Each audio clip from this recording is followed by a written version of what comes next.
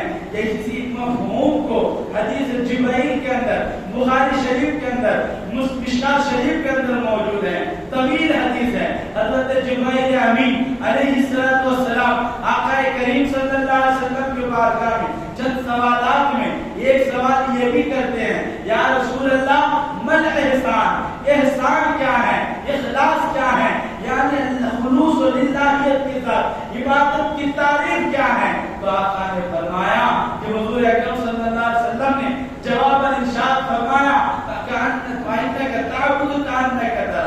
تم ایسی عبادت کرو گویا کہ تم رب ذوالجلال کی دیدار کر رہے ہو، اس طرح عبادت کرو۔ یہ نماز اور تمام عبادتوں کی مغز ہیں، اصل ہیں، روح ہے، اس کے بغیر عبادت ناقص ہے۔ مگر یہ مرتبہ شارحین کرام لکھتے ہیں کہ یہ اولیاء کرام کا مرتبہ ہے، انبیاء علیہ السلام کا مرتبہ ہے۔